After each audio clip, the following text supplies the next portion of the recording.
Hey everybody, I'm here with Anthony, who is the CEO of Enavi.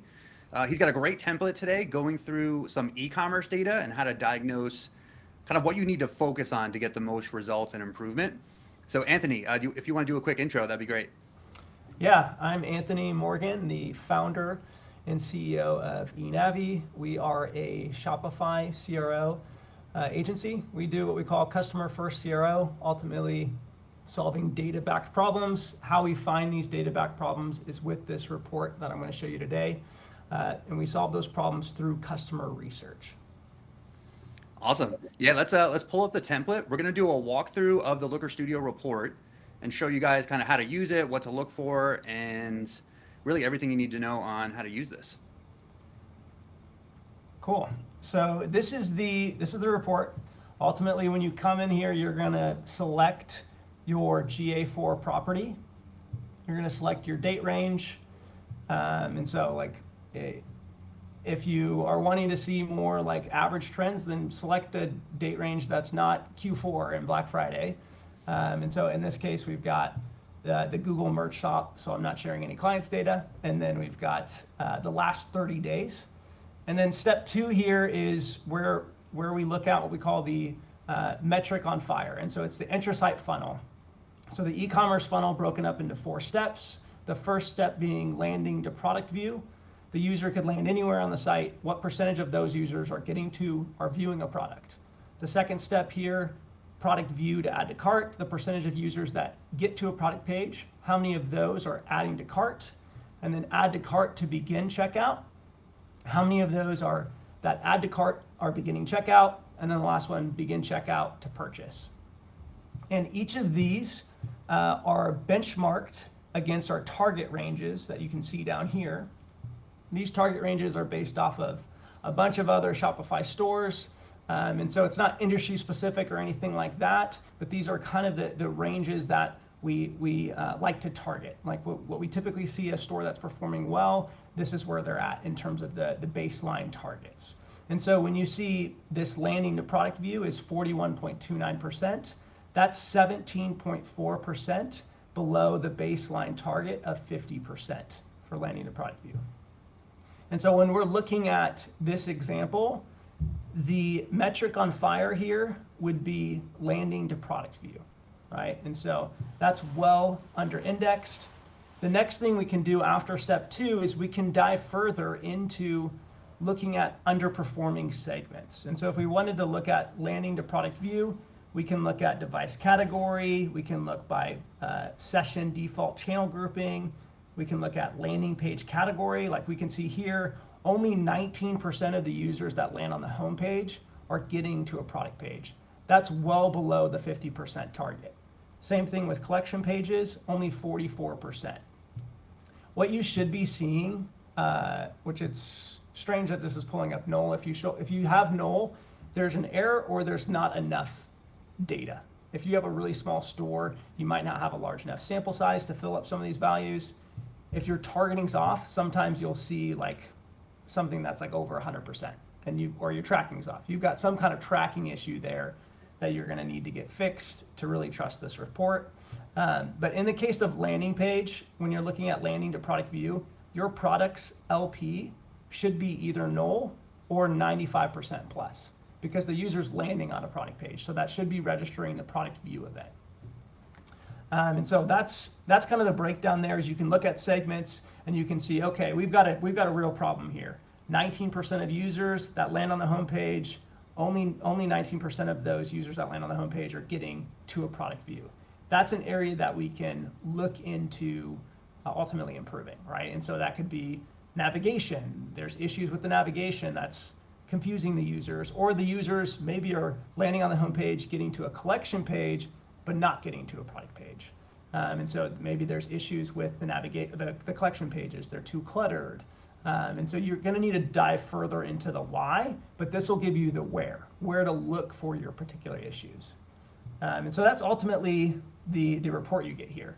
And so, yeah, I think that covers everything, John. Yeah, and can you scroll back up to the that metric on fire section? I love Yep. that concept too of there's so many different metrics we could be looking at. It's really hard a lot of times to know like what are the ones that matter, and then what are we actually going to do about it if it's below or above where we expect it to be. Right. Can you tell me a little bit about, for these four metrics, what would be like some of the actions you would take for each one if you found it was below kind of that benchmark range? Yeah, I mean, so anytime our third step is always diving further into those underperforming segments, that just gives us more context. Because otherwise we can know, okay, landing to product views an issue, but when we can actually drill down on, mobile, only 34%, direct, 39%, paid, 22%. So those are particular issues. When we can combine some of these segments together, it can give us more context. Like we can learn that mobile to paid is an issue, right? And so when we get more of that context, that helps us put ourselves in the shoes of the user, right? So we can look at, okay, this is the ad that they're seeing on paid social. Here's what they see when they land on the site. Is there cohesiveness between that? Are we orienting the user? Are they understanding where am I at? What can I do here? Why should I do that here in those first 7 seconds? And so that's really what we like to do is with that next step, get more context, and then after having more context, do what we call like a heuristic analysis and get a feel for putting yourself in that user's shoes. What are those issues that they're encountering and stuff like that. But if we had like, let's say for instance, we had like a lot of context on, mobile, users are landing on the PDP, but they're not adding to cart. Some of the fixes there can be there's not enough motivation for the user. Like maybe they're not scrolling down, right? Oftentimes we like to pull in different data points, so like heat map and click map behavior, to understand how the users are interacting, to just get more context. And so there's a variety of ways that you can solve these problems, but it really depends on what you gather in further research. This is really just the stepping stone of like focusing and prioritizing your conversion rate efforts. And it's a far better way to measure your online store performance than just conversion rate.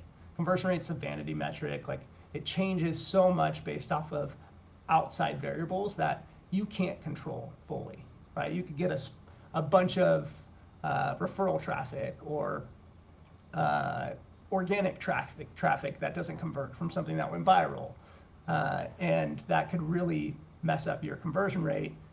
And you look at like global conversion rate, it just doesn't tell you a lot. Whereas this is a very actionable way to measure your online store performance.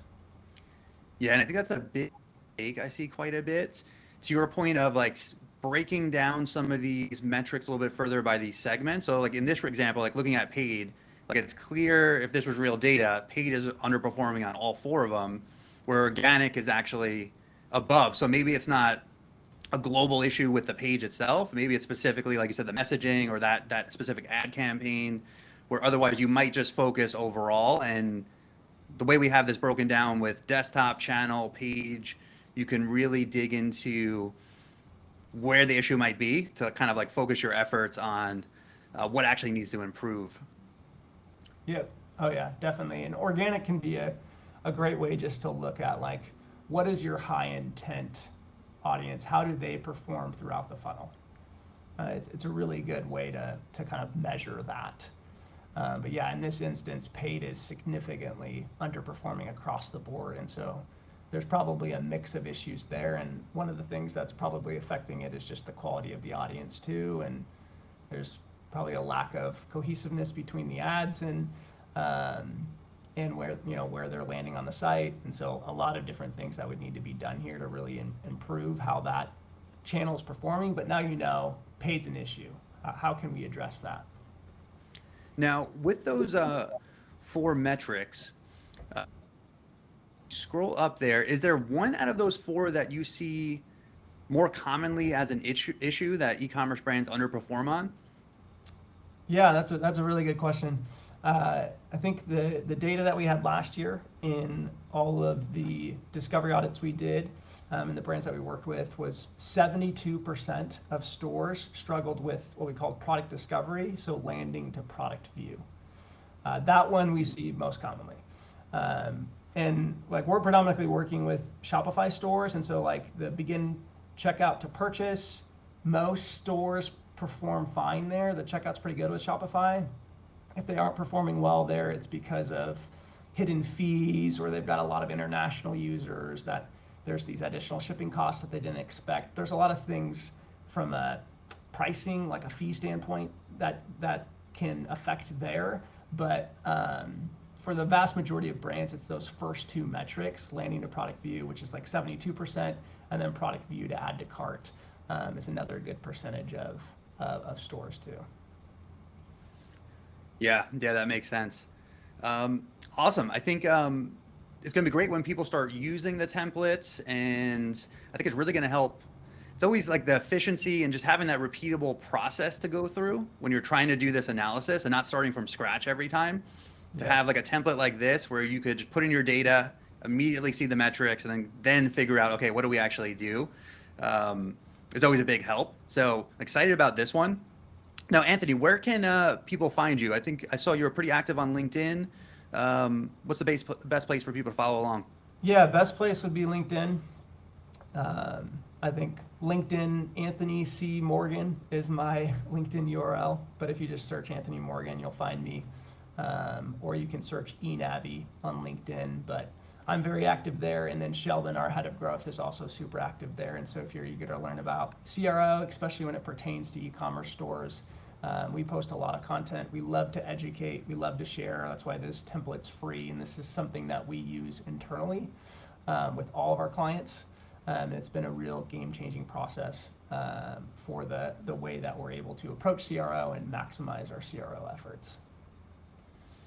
Great. Yeah, no, I'm excited for this to go out. We're going to be sending this out pretty soon after you guys are seeing this video. So be on the lookout for that. And then, yeah, definitely check Anthony out on LinkedIn. And